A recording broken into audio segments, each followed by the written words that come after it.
नमस्कार दोस्तों, स्वागत है आपका मेरे चैनल कॉमिक्स लाइफ में। शुरू करते हैं मनोज कॉमिक्स की एक और मज़ेदार कॉमिक्स, सुनहरा जंगल पार्ट 2। लेकिन बेटा, इन दोनों वस्तुओं का कभी गलत प्रयोग मत करना, वरना इनकी चमत्कारी शक्ति समाप्त हो जाएगी। मैं ध्यान रखूंगा महाराज। आओ अब चलें, तुम्हारा साथी तुम्हारा इंतजार करता होगा। जी हाँ, चलिए। शत्रुजीत ने दोनों वस्तुएं वस्त्रों के भीतर छिपाई और उनके साथ चल पड़ा। नीचे पहुंचकर, अब हमें आज्ञा दीजिए महाराज।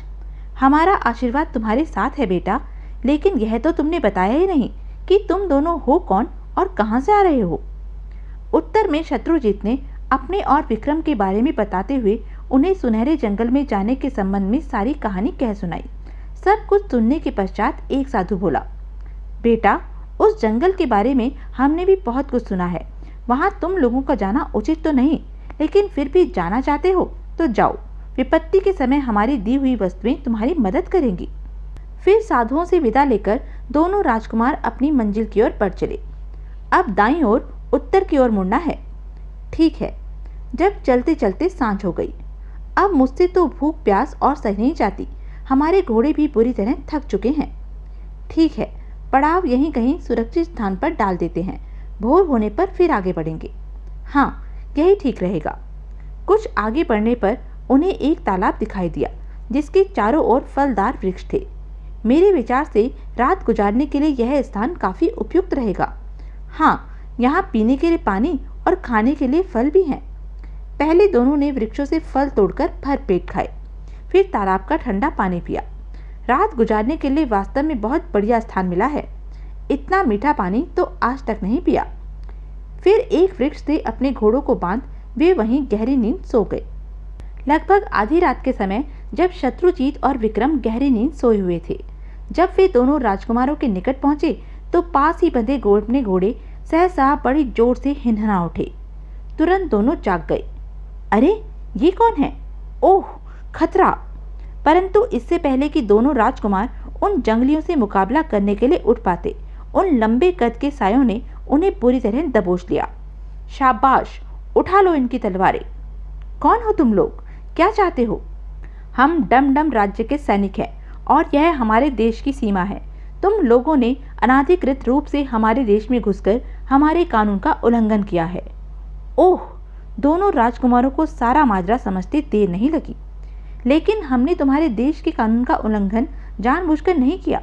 हम परदेसी हैं। हम माफी चाहते हैं। हमें छोड़ दो। हम चुपचाप यहाँ से बाहर हो जाएंगे। नहीं, हम तुम्हें छोड़कर अपनी रानी के साथ विश्वासघात नहीं कर सकते। तुम चुपचाप हमारे साथ रानी के पास चलो, वही तुम्हारा फैसला करेगी। ठीक है, हम तैयार हैं। चलो, हमें अपनी रानी के पास ले चलो। और वे सैनिक उन्हें अपनी कैद में ले प्रसन्नता से उछलते कूदते एक और बढ़ चले। शत्रु भाई, कैसे विचित्र हैं ये डमडम देश के लोग। हाँ, देखने सुनने में बिल्कुल जंगली, लेकिन एक देश के सैनिक। पता नहीं इनका देश कैसा होगा और इनकी रानी हमारे साथ कैसा सलूक करेगी। भोर होते होते वे सैनिक उन्हें लेकर अपने देश डमडम में प्रविष्ट हुए। पता नहीं किस देश के वासी हैं। जरूर शत्रु देश के होंगे। अरे, इनके कपड़े देखो।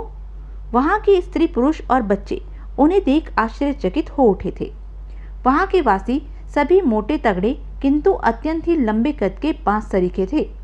आश्चर्यजनक, सभी कद में एक जैसे हैं, बिल्कुल किसी मोटे बांस की तरह। अद्भुत, कितना विचित्र देश है इनका। जल्दी ही सैनिक उन दोनों को लेकर एक महल के सामने विशाल मैदान में जा पहुंचे। वहां पहले से ही काफी भीड़ एकत्रित थी। इन दोनों को उन स्तंभों से बांध दो। जो आज्ञा। सैनिकों ने तुरंत दोनों राजकुमारों को एक तरफ गड़े 2 स्तंभों से बांध दिया। अजीब नियम है उनका। पता नहीं इनकी रानी कैसी होगी। लेकिन कुछ समय ही बीता था कि राजमहल से निकलकर एक पतली दुबली किंतु लंबे कद की औरत सामने रखे सिंहासन की ओर बढ़ी। उसके साथ कुछ व्यक्ति और भी थे, जो शायद मंत्री, सेनापति व दरबारी आदि थे। महारानी गोगिया जिंदाबाद! महारानी गोगिया अमर रहे! ओह, तो यह है इनकी महारानी। अद्भुत देश और अद्भुत महारानी। जब महारानी व उसके साथ आने वाले अन्य लोग अपने अपने सिंहासनों पर आकर विराजमान हो गए। महारानी की जय हो। यह दोनों मनुष्य हमारी सीमा में अनाधिकृत रूप से प्रवेश करते पकड़े गए हैं। कौन हो तुम लोग और हमारे देश में प्रवेश करने की तुमने हिम्मत कैसे की? शत्रुजीत ने अब असलियत छुपानी बेकार समझी। हम दोनों चंदनगढ़ और चमनगढ़ के राजकुमार हैं रानी जी, और हम सुनहरे जंगल में शिकार के लिए जा रहे थे कि मार्ग में आपके आदमियों ने हमें पकड़ लिया। सुनहरा जंगल? सुनहरे जंगल का नाम सुनकर रानी को चौंकते देख शत्रुजीत और विक्रम से रहा न गया। महारानी जी, क्या आपने भी सुनहरे जंगल के विषय में कुछ भयानक बातें सुनी हैं? सुनी ही नहीं, बल्कि वहाँ के भयानक लोगों से कई बार सामना भी कर चुकी हूँ। ओह, तब तो हमें आपसे उन लोगों के विषय में अवश्य जानकारी मिल सकती है। लेकिन उन लोगों के विषय में जानकर तुम लोग क्या करोगे? हम उनसे टक्कर लेंगे और सुनहरे जंगल से उनका आतंक हमेशा हमेशा के लिए समाप्त कर देंगे। यह कोरी मूर्खतापूर्ण बातें हैं, उनसे कोई मुकाबला नहीं कर सकता। फिर जब तुम लोग जिंदा बचोगे तभी तो उनका मुकाबला करने की सोचोगे। हम अभी तुम्हें अपने देश में प्रविष्ट होने के जुर्म में मौत की सजा देने जा रहे हैं। यह हमारे प्रति अन्याय होगा महारानी जी। फिर हमें मारने के बजाय यदि आप हमें जीवन दान दे दें तो आपको हमसे फायदा ही होगा। तुम्हारी बात का क्या भरोसा, हो सकता है तुम भी उन्हीं के कोई भेदिए हो। हम पर विश्वास कीजिए महारानी, हमसे आपको किसी प्रकार का धोखा नहीं होगा। ओह, उनकी बातों में सच्चाई और दृढ़ता का आभास पा महारानी सोच में पड़ गई। लेकिन इससे पहले कि वह उनके पक्ष अथवा विपक्ष में कोई फैसला सुना पाती, भागो भागो, दुश्मन ने आक्रमण कर दिया। उस शोर शराबे एवं भगदड़ से महारानी भी भयभीत हो उठी। उफ, फिर आ गई मुसीबत। अरे, यह दुश्मन के आक्रमण से डरकर भाग क्यों रहे हैं? जरूर दुश्मन अत्यधिक शक्तिशाली होगा। तभी रानी उनके पास पहुंची। जाओ, यदि अपनी जान प्यारी है तो तुरंत यहाँ से भाग जाओ। सुनहरे जंगल के वही भयानक लोग जिनका अभी अभी जिक्र हुआ था यहाँ आ पहुंचे हैं। रानी उन दोनों को आजाद कर अपने महल की ओर दौड़ पड़ी और अपने महल में जाकर छिप गई। देखते ही देखते वह विशाल मैदान जनशून्य हो गया। केवल शत्रुजीत और विक्रम ही वहां खड़े थे। क्या विचार है भैया, निकल चलें? मौका अच्छा है। मेरे दिमाग में एक विचार आया है। यदि आने वाले लोग वास्तव में ही सुनहरे जंगल से संबंधित हैं तो हमें उनसे मुकाबला करना चाहिए। लेकिन यदि वे लोग वास्तव में शक्तिशाली और भयानक हुए तो हम निहत्ते उनसे किस प्रकार मुकाबला करेंगे? हमारी तलवारें तो पहले ही इस देश के सैनिकों ने अपने कब्जे में कर ली हैं। तब शत्रुजीत ने कपड़ों में छिपाई जादुई कुल्हाड़ी व खाल निकाली। चिंता मत करो, साधुओं द्वारा दी गई यह कुल्हाड़ी और खाल मेरे पास है। यदि साधुओं का कहना सच है तो फिर वे आक्रमणकारी चाहे कितने भी भयानक एवं शक्तिशाली क्यों न हो, इन वस्तुओं के रहते हमारा कुछ नहीं बिगाड़ पाएंगे। वाह, इन्हें तो मैं भूल ही गया था। तभी वहां छाई निस्तब्धता भयानक किस्म की आवाजों और गर्जन से भंग हो गई। उफ, ये कैसे लोग हैं? और इनकी सवारियां? बाप रे, आज तक ऐसा न देखा न सुना। याहू! मैदान में केवल शत्रुजीत और विक्रम को देखकर उन भयानक लोगों ने अपने जानवर उनकी ओर दौड़ा दिए। शत्रु भैया, देर न करो, कुल्हाड़ी को आदेश दो, वरना वे लोग हमारी बोटी बोटी नोच लेंगे। अभी लो। शत्रुजीत ने तुरंत कुल्हाड़ी को आदेश दिया। ए जादुई कुल्हाड़ी, दुश्मनों का विनाश करके हमारी मदद करो। तुरंत कुल्हाड़ी शत्रुजीत के हाथ से निकलकर उन भयानक लोगों की ओर पड़ी और फिर आह, उफ, हाय, मरा, अरे बाप रे!